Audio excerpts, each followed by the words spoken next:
Baik, anak-anak,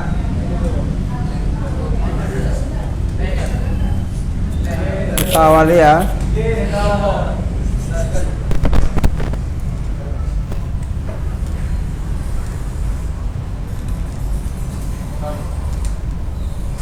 Assalamualaikum warahmatullahi wabarakatuh. Awali kajian kita pada malam ini dengan baca basmalah.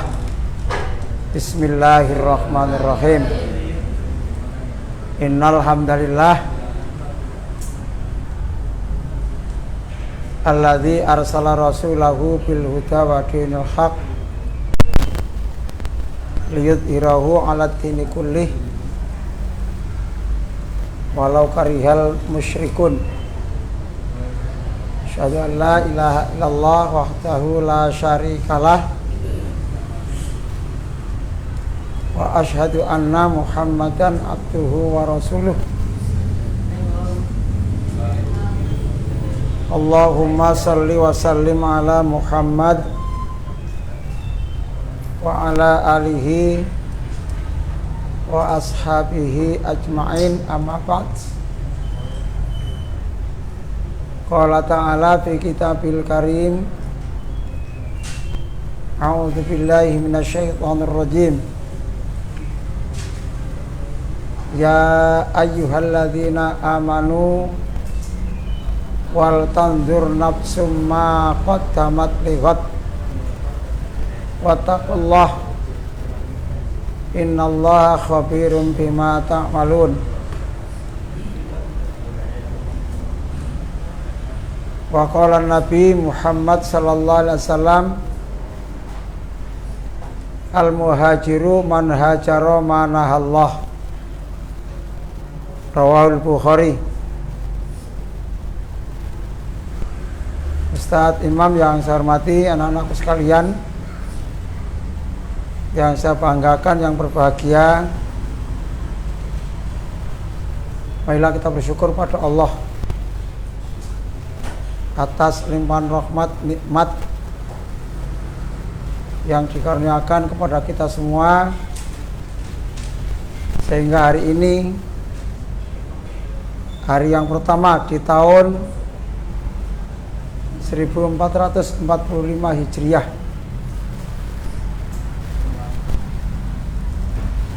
hari ini tanggal 1 Muharram 1445 Hijriah. Tapi untuk malam ini sudah malam 2. Sudah malam 2 Muharram, karena pergantian tanggal dalam Hijriah itu adalah ketika terbenamnya matahari. Beda kalau tanggal Miladiyah saat jam 00, yaitu jam 24 malam. Kalau tanggal Hijriyah, tanggal Miladiyah itu adalah saat terbenamnya matahari. Mulainya malam itu berarti sudah ganti tanggal.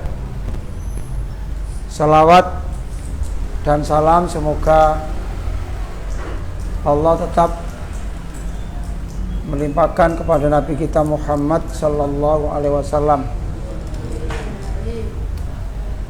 Lalu semua yang berbahagia, pada malam ini saya akan menyampaikan terkait dengan tahun baru Hijriah. Tahun baru Hijriah. Sebelum saya menyampaikan terkait dengan arti Hijriah dan lain-lain,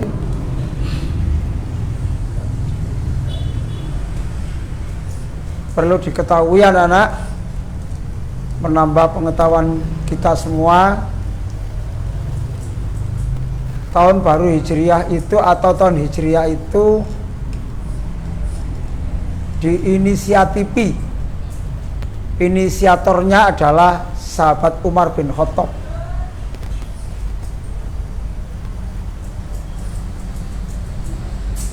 Jadi pada saat Rasulullah Sallallahu Alaihi Wasallam itu belum ada penghitungan tahun Hijriah.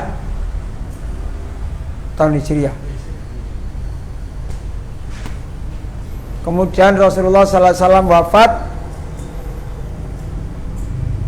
diganti kekhalifahan itu oleh Abu Bakar As-Siddiq. Setelah Abu Bakar As-Siddiq wafat, kemudian diganti dengan Umar bin Khattab, Umar bin Khattab. Ketika masa Umar bin Khattab itu, maka timbul inisiatif dari Umar, perlu adanya perhitungan hari, bulan, tahun Hijriah, tahun Islam, dari tahun Islam. Maka kapan dimulainya tahun Islam? Maka saat itu telah diusulkan dan nampaknya disetujui oleh sahabat-sahabat yang lainnya. Maka tahun Islam itu diberi nama dengan tahun Hijriah, karena atas dasar diawalinya adalah ketika Nabi Muhammad Sallallahu Alaihi Wasallam hijrah dari kota Mekah ke kota Madinah. Masih ingat Nabi Muhammad hijrah dari kota Mekah ke kota Madinah itu, beliau ketika itu berusia berapa? Berusia berapa? 52 tahun. Jadi beliau hijrah dari kota Mekah ke kota Madinah, yang saat itu diberi nama kota Yasrib, belum kota Madinah. Itu beliau berumur 52 tahun.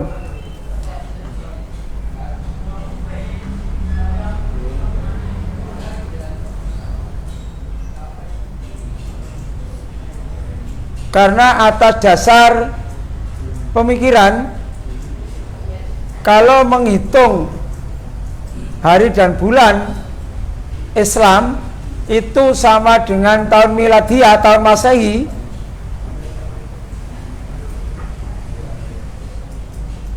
berarti tidak sama. Kalau tahun miladiah dan tahun Masehi itu atas dasar lahirnya Isa ibnu Maryam, lahirnya Isa, makanya diistilahkan tahun Masehi. Karena orang-orang Nasrani, Isa itu diistilahkan Al-Masih.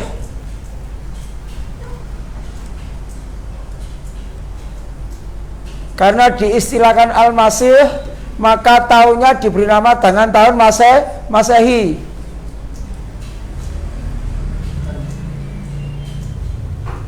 Nah, perhitungannya adalah berawal dari lahirnya Nabi Isa alaihissalam. Karena berawal dari lahirnya Nabi Isa alaihissalam, kelahiran itu namanya milad. Maka dalam Islam, tahun Masehi itu dikenal dengan bukan tahun Masehi, tetapi tahun miladiah. Sampai juga harus paham. Kita biasakan tahun Masehi itu kita istilahkan dengan tahun miladiah. Saat ini tahun Masehinya, tahun miladiahnya adalah tahun 2023 M. M itu ada nyebut Masehi, tapi di kalangan umat Islam dikenal dengan istilah miladiah. Mengapa miladiah? Karena perhitungannya berawal dari miladnya Isa ibnu Maryam. Paham ya? Jadi tolong dibiasakan. Kalau ada nulis sekarang ini tahun 2023 M itu jangan diistilahkan Masehi, tapi biasakan dalam lesan kita adalah miladiah. Berbeda dengan tahun Hijriah. Supaya tidak sama, Maka perhitungan hari, bulan, dan tahun Hijriah itu berawal dari hijrahnya Rasulullah Sallallahu Alaihi Wasallam. Berawal dari Nabi Muhammad hijrah. Oleh karena itu di masa dulu ketika Rasulullah Sallallahu Alaihi Wasallam Muhammad itu lahir di dunia, belum ada istilah tahun Hijriah. Yang ada masih tahun gajah. Kenapa dikatakan istilah tahun gajah?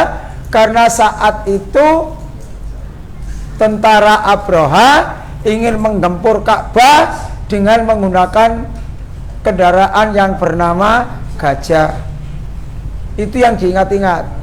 Nah, di masa Umar bin Khattab mulailah ada perhitungan yang namanya tahun Hijriah itu, yaitu diawali dari hijrahnya Rasulullah Sallallahu Alaihi Wasallam. Jumlah hari dalam tahun Miladiyah dan tahun Hijriah berbeda.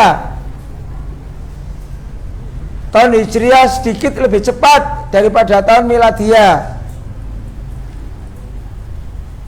Kalau tahun Miladiyah, tahun Masehi, kalau tadi saya katakan di kalangan kita harus kita biasakan tahun Miladiyah, itu satu tahunnya antara 365 hari atau 366 hari.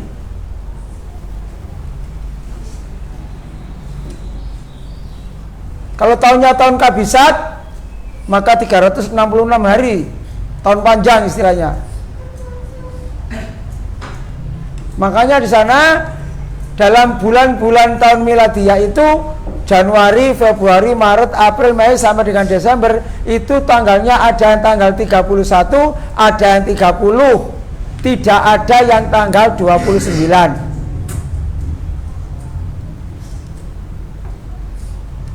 Tahun Miladiyah Januari sampai dengan Januari, Februari sampai dengan Desember itu tidak ada yang 29 hari. Umurnya semuanya rata-rata 30 hari dan 31 kecuali bulan Februari tanggal atau umurnya 28 hari.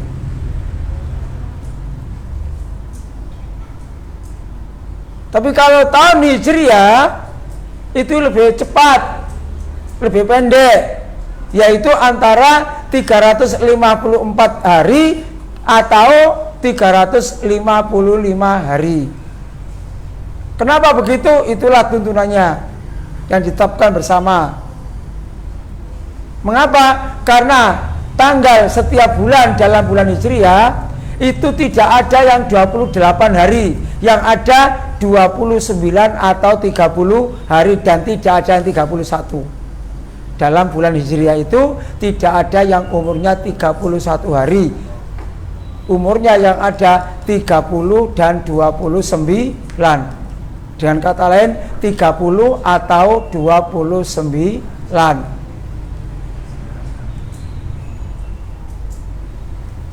Lebih pendek.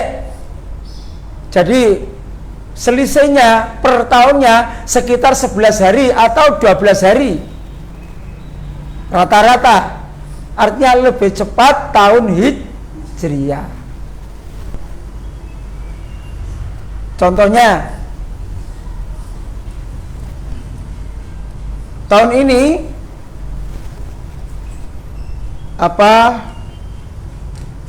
Idul Adha adalah jatuh pada hari Rabu tanggal 28 Juni. Tahun depan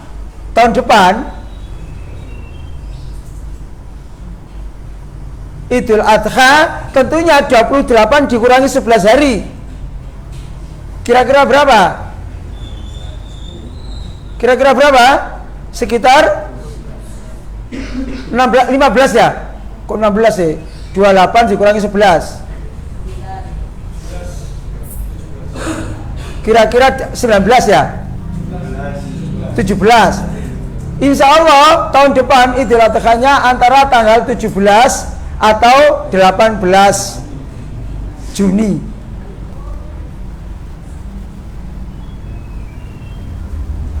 Kemarin anak-anak ada ibu-ibu Aisyah tanya kepada saya, Japri, Pak, tahun barunya nanti tahun baru Hijriah antara Muhammadiyah dengan yang lainnya apakah sama atau beda?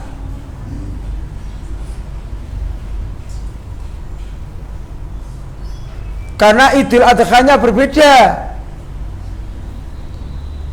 Sama-sama mengatakan bahwa Idul Adha itu 10 Dzulhijjah. Sedangkan Muhammadiyah 10 Dzulhijjahnya jatuh pada hari Rabu 28 Juni. Sedangkan pemerintah jatuh pada hari Kamis 29 Juni. Apakah tanggal 1 Muharramnya sama? Setelah kita lihat dalam kalender Muhammadiyah, baik di Lazismu atau di Suara Muhammadiyah, ternyata sama. Kenapa kok sama? Karena bulan Dzulhijjahnya umurnya tidak sama antara Muhammadiyah dengan selain Muhammadiyah. Mengapa tidak sama?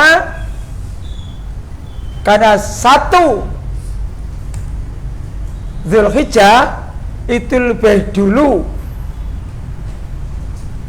ya, lebih dulu Muhammadiyah daripada yang lain selain Muhammadiyah. Kalau saat itu satu Dzulhijjah itu jatuh pada hari Senin, sedangkan yang lain 1 Dzulhijjah itu jatuh pada hari Selasa. Makanya tanggal 10 Dzulhijjahnya Idul Adha-nya tidak sama. Tetapi tanggal 1 sampai tanggal 30 akhir bulan Dzulhijjah, karena setelah Dzulhijjah kan Muharram, tahun baru. Menurut kalender Muhammadiyah, umurnya bulan Dzulhijjah itu 3. Sedangkan menurut yang lain, umur bulan Dzulhijjah itu 29 hari.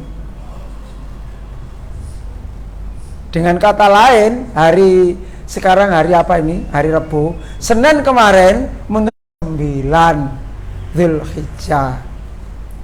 Umurnya 29 hari. Nah, sehingga tanggal 1 Muharramnya sama hari ini tadi, Rabu tanggal 19 Juli. Itu anak-anak permasalahannya di sana. Oke, sekarang kaitannya dengan itu. Kembali pada masalah Hijriah. Hijriah itu sekali lagi itu adalah inisiatif hasil pemikiran dari sahabat Umar bin Khattab, atau saat itu adalah Khalifah Umar bin Khattab. Tuh. Nah, sampai saat ini, saat hijrahnya Rasulullah sampai dengan hari ini, itu usia dari tahun hijrah itu adalah 144 tahun, dan hari ini mulai menginjak 145 tahun, tapi sekarang ini masih hari yang pertama di bulan yang pertama.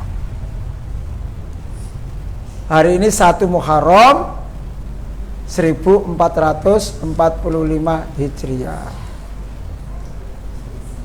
Masih ingat bulan-bulan Hijriah? Apa Ki? Apa enggak? Baru? Masih ingat bulan-bulan Hijriah? 1 apa? Muharram. Setelah Muharram, Safar, Rabiul Awal, Rabiul Akhir, Jumadil Awal, Jumadil Akhir, Rajab, Sya'ban, Ramadan, Syawal, Dzulqa'dah, Dzulhijjah. sama 12 bulannya. Ingat, bulan Ramadan itu bulan keberapa? Bulan ke-10. Nih, ini dari segi kalendernya, dari segi kalender. Lah, makna hijriyah tadi sudah saya bacakan. Kalau dari segi bahasa, hijriyah dari kata hijrah itu dari segi bahasa namanya meninggalkan sesuatu ke tempat yang lain, meninggalkan suatu tempat ke tempat yang lain, seperti yang dilakukan oleh Rasulullah Sallallahu Alaihi Wasallam. Masih ingat sejarah hijrahnya Nabi Muhammad Sallallahu Alaihi Wasallam dari Mekah ke Madinah bersama siapa? Bersama siapa? Yang saat itu Nabi Muhammad dikejar-kejar oleh pemuda-pemuda kafir Quraisy. Lalu saat itu sampai sempat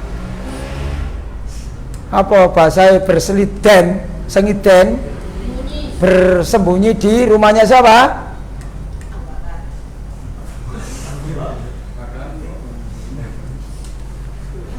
Bersembunyi di rumah siapa?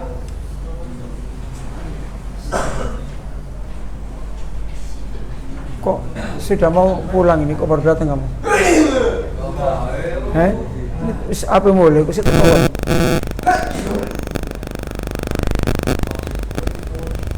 Dengan di rumah siapa? Zaid bin Sabit apa Ali bin Abi Thalib? Ali bin Abi Thalib. Ali. Sehingga dikejar-kejar, ternyata tidur di kamarnya Ali.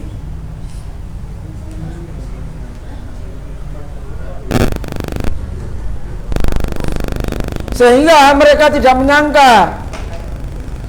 Begitu tidur di kamar Ali, maka dikepung rumah itu. Tapi karena tidur di rumah Ali berarti dianggapnya tidak ada. Padahal yang tidur di kamarnya Ali itu bukan Ali tapi Rasulullah. Karena kuasa Allah, mereka ternyata terlelap semua, tertidur semua. Akhirnya Rasulullah bersama Abu Bakar itu keluar dari rumah itu, melewati mereka yang sedang tidur nyenyak itu. Mereka tidak tahu, akhirnya jalan. Dalam kisah, Rasulullah bersama Abu Bakar itu sempat sembunyi di gua yang namanya gua Sur, gua Hira. Gua Hira itu kan ketika Rasulullah menerima wahyu. Ketika sembunyi itu di gua Sur.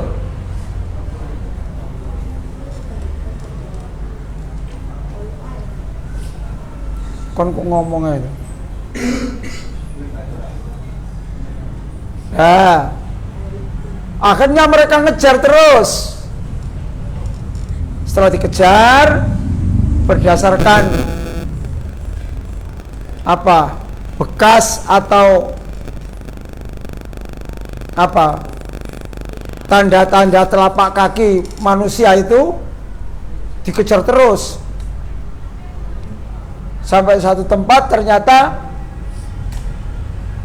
tanda telapak kaki itu di Gua Sur itu. Tapi kuasa Allah, Gua Sur itu banyak sarang laba-labanya. Begitu dimasuki manusia, dimasuki Rasulullah dengan Abu Bakar, tentunya sarang laba itu rusak. Tapi dengan kuasa Allah, para pemuda-pemuda kafir itu telah melempar batu ke dalam gua untuk meyakinkan diri apakah di dalam itu ada orang atau tidak. Abu Bakar As-Siddiq. Abu Bakar itulah yang luka parah Abu Bakar sampai ketakutan. Ya, ketakutannya bukan karena dia takut kesakitan, tapi dia takut jangan-jangan nanti mereka tahu menemukan Nabi Muhammad SAW, tentunya akan bunuh Nabi Muhammad. Tapi apa jawab Rasulullah? Turunlah ayat wala takhafu wala tahzanu innallaha ma'as sabirin. Kamu jangan takut, jangan ragu. Innallaha ma'ana. Sungguhnya Allah bersama kita.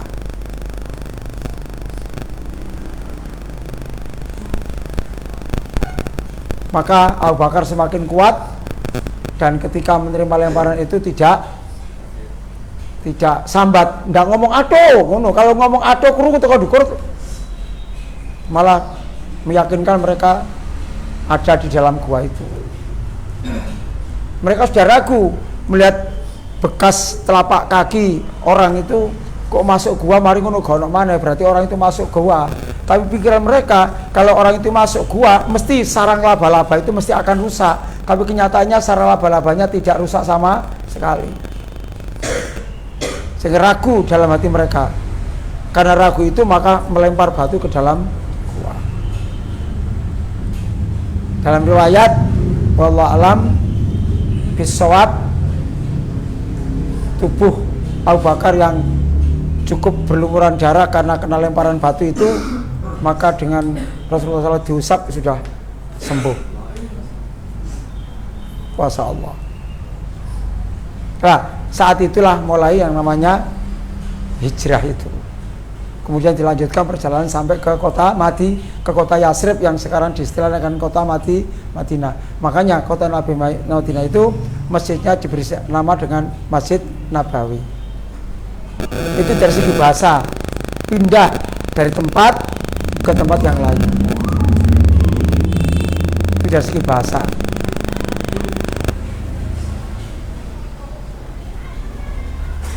Tapi dari segi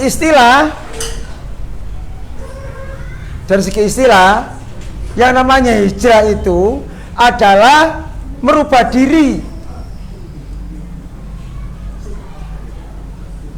Yang namanya hijrah itu adalah merubah diri. Kalau menurut hadis yang Pak Akwan bacakan tadi, riwayat Imam Bukhari, al-muhajiru man hajara manahallah. Yang namanya berpindah, yang namanya hijrah itu adalah meninggalkan apa-apa yang dilarang oleh Allah.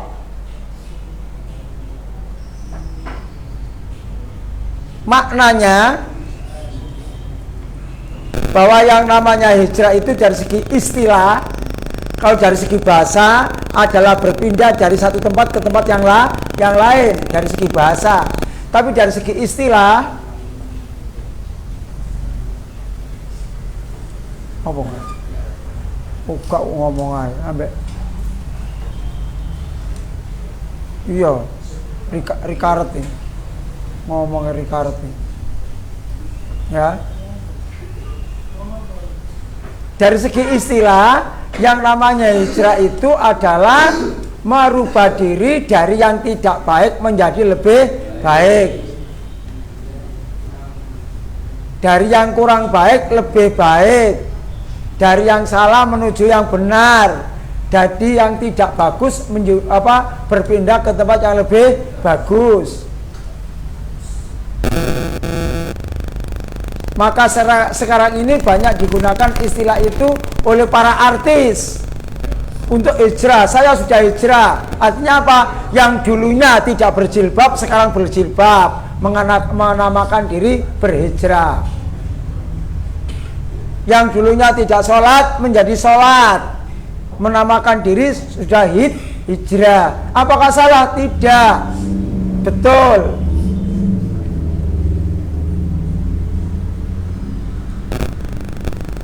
Jadi merubah sikap dari yang tidak baik menjadi yang lebih baik, itu namanya hijrah dari arti istilah. Kalau dari arti bahasa ya berpindah dari satu tempat ke tempat yang lain. Kalau alamat kita, alamat manusia, misalnya pindah dari Tambak Asri ke Bandarjo, dari Bandarjo ke Babatan Rukun, itu namanya pindah secara bahasa. Tapi dari segi istilah, bukan itunya yang pindah, tapi yang menurut istilah, yang namanya pindah itu adalah perubahan dari yang tidak baik menjadi lebih baik. Itu namanya hijrah. Terkait dengan Muharram, anak-anak, saat itu untuk orang Jawa di wilayah Jawa, di Pulau Jawa, saat itu orang-orang Jawa juga menghitung perhitungan yang namanya tahunan, punya tahun. Tapi mereka juga belum jelas. Akhirnya pada saat kerajaan Demak itu timbul untuk menghitung itu, menyamakan antara tahun Jawa, perhitungan tahun Jawa dengan tahun Islam. Maka bulan Islam itu Muharram bulan pertama, maka wong Jawa ngomong bulan Muharram itu adalah bulan Suro.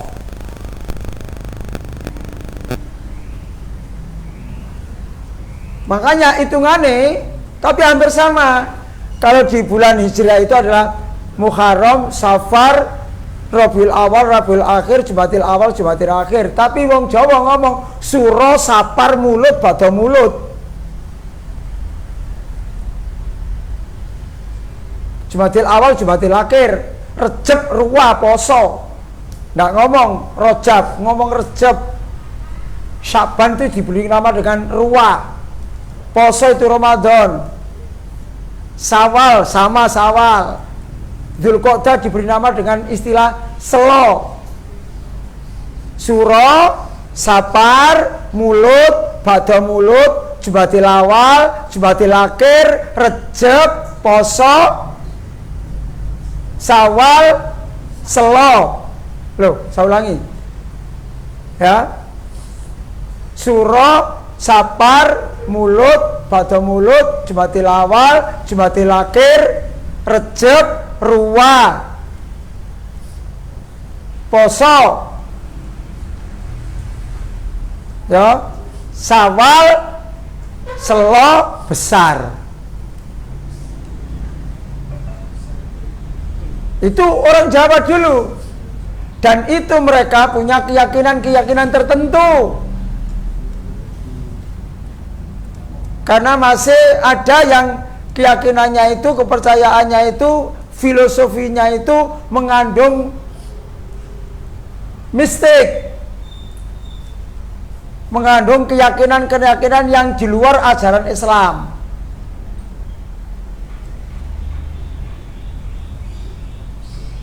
Kalau dalam Islam ada bulan 4 itu bulan yang diharamkan oleh Allah untuk melakukan kemaksiatan.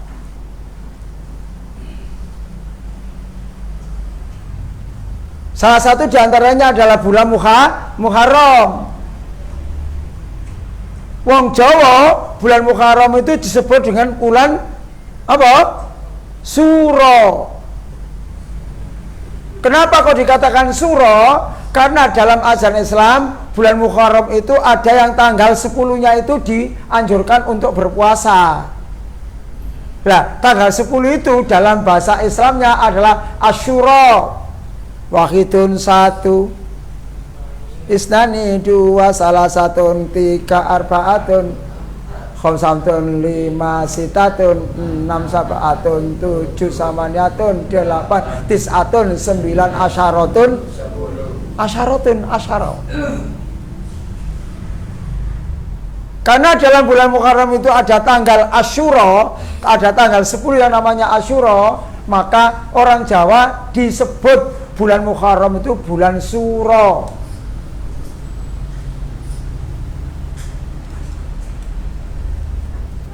Karena ada keyakinan-keyakinan tertentu, maka bagaimana sikap kita kalau tidak ada hubungannya dengan keyakinan, hanya sekedar kebiasaan-kebiasaan yang baik, budaya-budaya kebaikan, ya nggak ada masalah.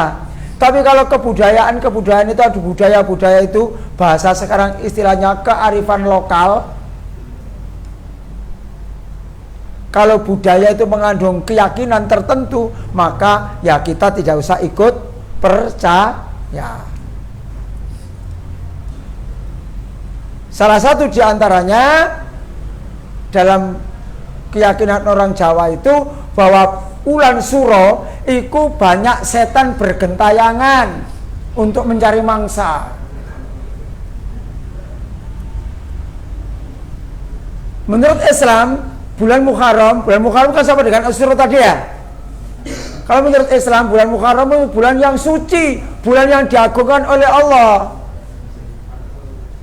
Karena bulan yang diagungkan oleh Allah, tentunya amalan kita disuruh memperbanyak amal ibadah. Kalau perbanyak amal ibadah, ya tentunya pahalanya berlipat ganda. Salah satu diantaranya dianjurkan untuk puasa Asyura tanggal 10 Muharram yang nantinya jatuh pada hari Jumat. Jumat besok enggak, Jumat lagi itu 10 Muharram. Kita dianjurkan untuk puasa Asyura. Sedangkan kalau ada yang mengatakan puasa Asyura itu termasuk 9 hari sebelumnya mulai tanggal 1 atau mulai tanggal 2 sampai tanggal 10, itu menurut kajian ulama tarjih bahwa hadisnya itu dhaif. Yang sahih dan kuat itu adalah puasa tanggal 10, yaitu puasa Asyura. Manfaatnya luar biasa. Orang yang berpuasa tanggal 10 Asyura itu adalah nanti akan dihapus dosa-dosanya setahun yang lalu dan setahun yang akan datang. Itu manfaatnya dalam Islam. Yaitu apa itu? Puasa tanggal 10 Muharram disebut dengan puasa Asyura. Tapi kepercayaan Jawa, bulan Muharram itu disebut dengan bulan Suro. Maka bulan Suro itu tadi saya istilahkan, mereka punya keyakinan bahwa malapetaka itu gentayangan tersebar kemana-mana sehingga mencari mangsa. Makanya harus hati-hati, karena itu tidak boleh mengadakan perayaan-perayaan yang sifatnya itu menggembirakan. Makanya bulan Suro iki gak ono wong sing duwe gawe. Bagi yang masih yakin, kemarin bulan Dzulhijjah itu orang punya hajat luar biasa. Sampai minggu kemarin itu saya dapat undangan hampir 5 itu satu hari. Mulai tekan desa saya mampir di GKB ada, di GKB di Tambak Asri ada, tempat lain ada, sampai berapa itu satu hari itu punya hajat sekian banyak. Tapi mulai saiki gak kira ada wong duwe gawe dron. Andai kata ada, ya mungkin sedikit sekali bagi mereka yang taat kepada Islamnya lebih kuat. Ketaatannya pada budaya dan keyakinan Jawa dihilangkan. Sekali lagi, bulan Suro itu banyak malapetaka, harus berhati-hati. Kalau waspodo, sing hati-hati lawan waspodo, memang kita kapanpun harus waspada, harus berhati-hati. Berhati-hati apa? Supaya tidak melakukan perbuatan-perbuatan yang jelek, perbuatan-perbuatan yang dosa, perbuatan-perbuatan yang sekiranya merugikan orang lain. Ojo memang. Tapi saking kuatnya keyakinan itu, maka orang Jawa itu tidak boleh mengadakan pesta-pesta yang bersifat menggembirakan. Contohnya tadi, gak ono wong duwe gawe di bulan Suro. Kenapa? Wedi.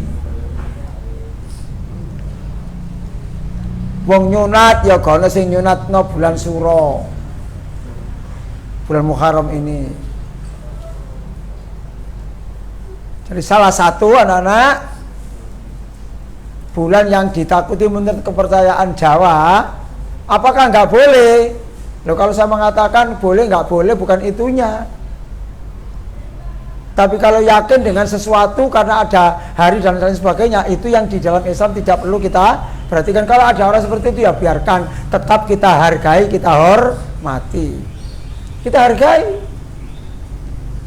Apalagi kalau punya keyakinan kita harus waspada, harus hati-hati, ya tetap itu sampai kapanpun harus berhati-hati, harus waspada, supaya apa? Kita tidak melakukan perbuatan-perbuatan yang jelek, tidak mengucapkan ucapan-ucapan yang sekiranya menyinggung perasaan orang lain. Bagus itu.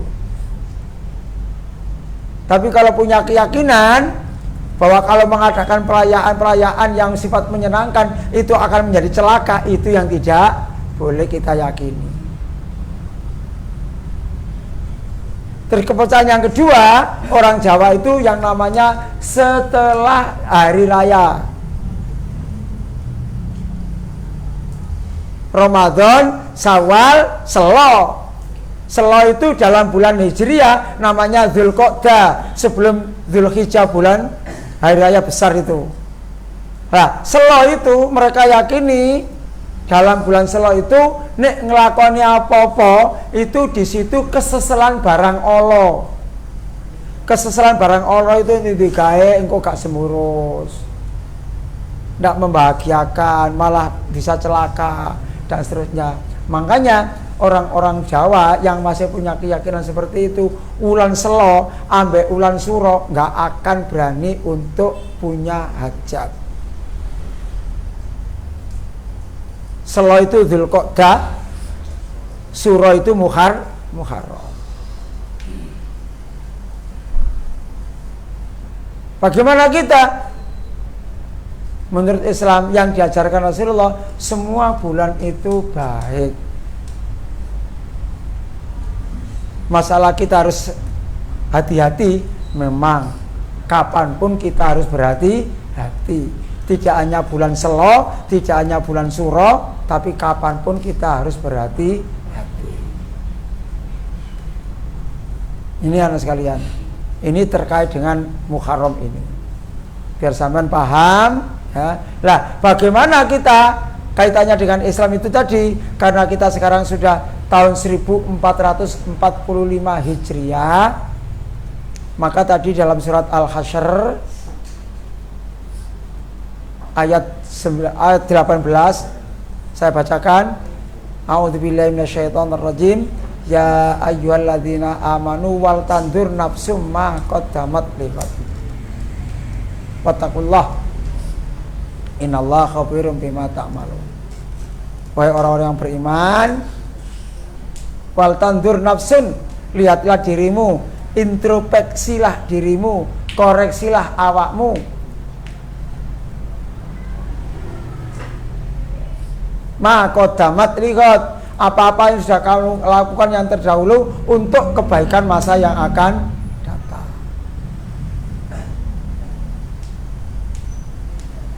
Karena itu anak-anak, dalam kesempatan malam ini terkait dengan Muharraman ini, Pak Kwan minta sing sik gak ganep salate itu ganep no. Kenapa gak ganep? Subuhnya sih sering telat, subuhnya sih sering gak sholat, asare kadang si aras-arasen. Yang saya tanyakan dalam soal kemarin, apa ciri orang munafik terkait dengan masalah sholat? Kok dijawab kalau bicara bohong.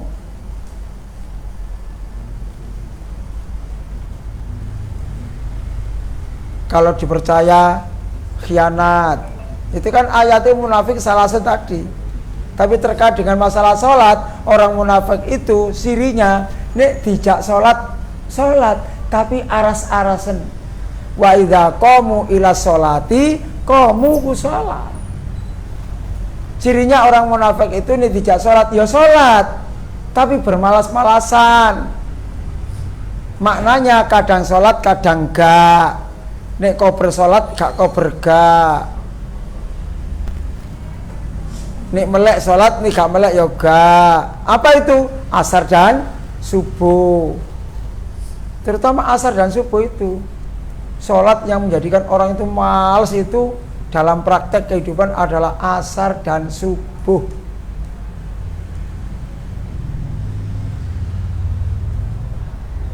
Kalau boleh saya istilahkan, yang paling kelihatan adalah sholat subuh. Nek subuhnya rajin, itu pertanda sholatnya juga rajin yang lainnya. Subuhnya males ya, males. Ini, jadi sekali lagi anak-anak, tolong dibiasakan. Yang tidak baik dirubah. Sing males ngaji, dihilangkan rasa malesnya. Dan itu akan bisa berubah kalau yang merubah itu diri kita masing-masing. Ustadz, ustazah, bapak ibu pengasuh itu hanya memotivasi aja.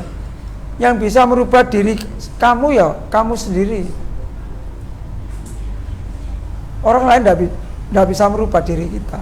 Yang bisa merubah diri kita, yang bisa merubah sikap kita, yang bisa merubah akhlak kita adalah diri kita masing-masing. Kalau dalam hal ini, kalau saya ya diri saya sendiri. Kalau dalam hal ini panjenengan sampean ya sampean sendiri yang bisa merubah bagaimana pola kehidupan sampean masing-masing. Bapak ibu ya gak iso. Paling-paling ya hanya nuturi. Kadang-kadang kalau ayah ibunya keren ya paling digepuk, diseneni, dibentak. Tapi nggak bisa merubah betul. Ya. Jadi yang bisa merubah sekali lagi adalah diri kita masing-masing. Innallaha la yughayyiru ma biqaumin hatta yughayyiru ma bi anfusihim. Sesungguhnya Allah itu tidak akan merubah nasib suatu kaum kecuali kaum itu yang mau merubah nasibnya sendiri. Ini kepingin apa ya? Harus kita perbaiki diri kita.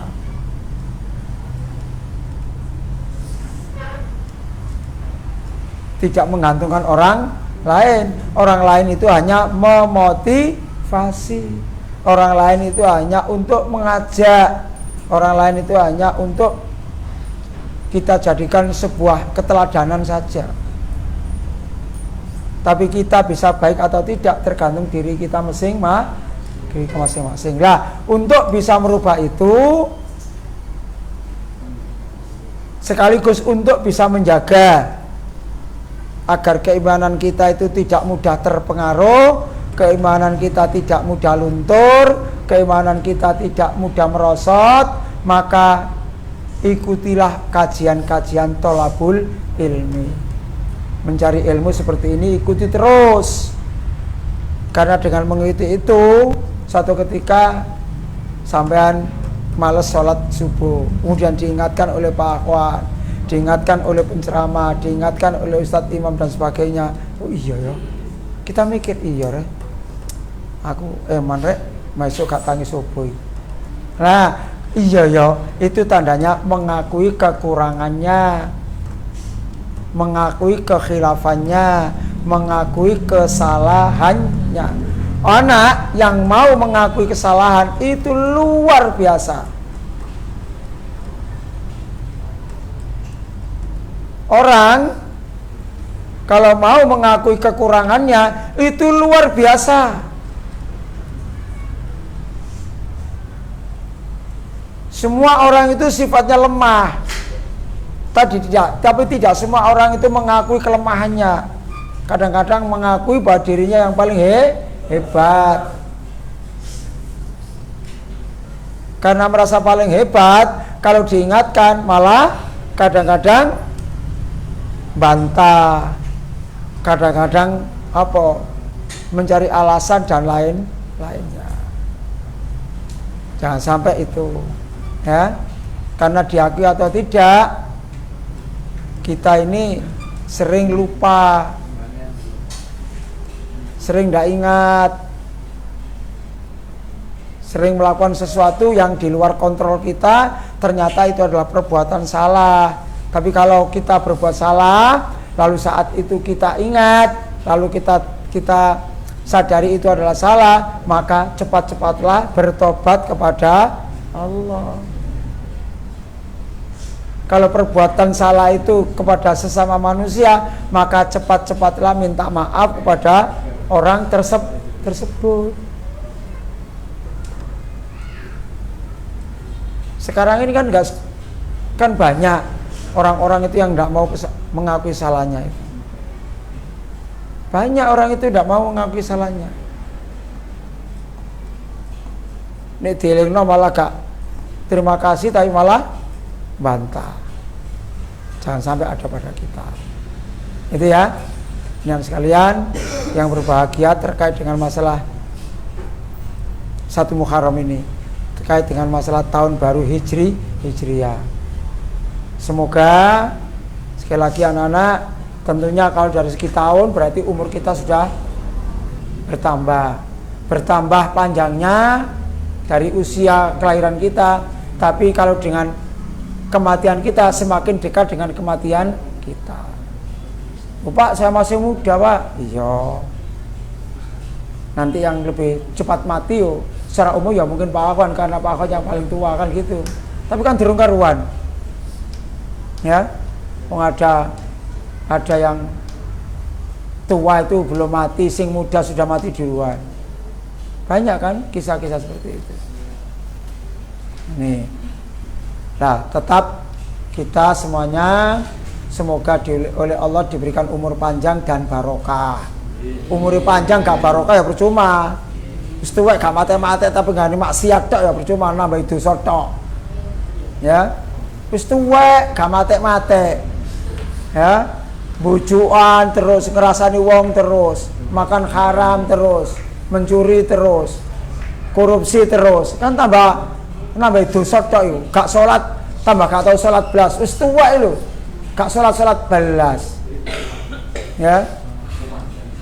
Itu kan namanya umurnya tidak barokah. Kita ini menginginkan pada Allah supaya umur kita panjang tapi barokah. Umurnya panjang tapi bermanfaat. Hadis Rasulullah sallallahu alaihi wasallam, khairun nasi man tola umruhu wa hasuna amaluh. Yo. Sebaik-baik manusia itu adalah orang yang umurnya panjang dan umurnya itu bermanfaat. Umurnya itu digunakan untuk beramal kebaikan.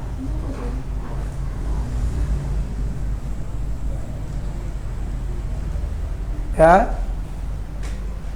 Wa syarrun nas khairun nasi man tola umruhu wa hasuna amaluh.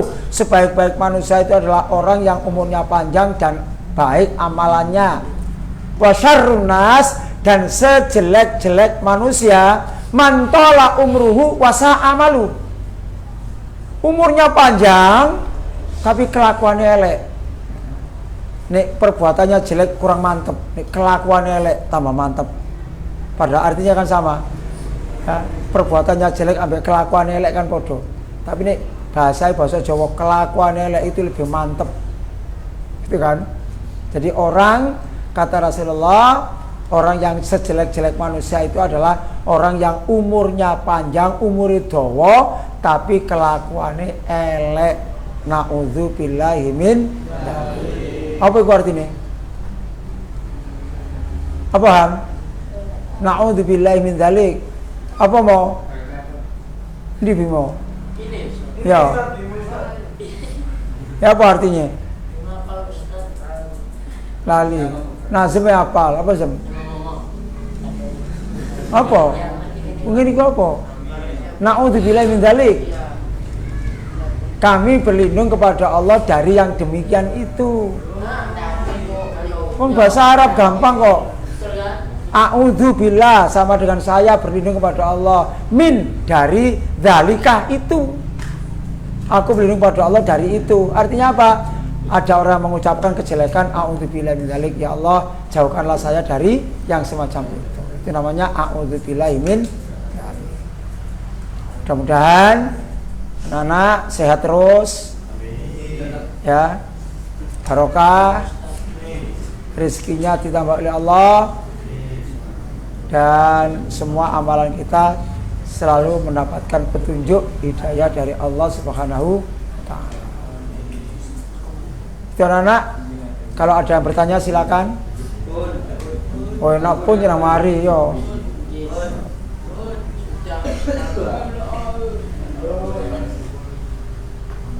Oke ya, kalau tidak ada demikian. Sekali lagi mudah-mudahan Allah meridai kita semua. Kita akhiri dengan baca alhamdulillah. Alhamdulillahirabbil alamin.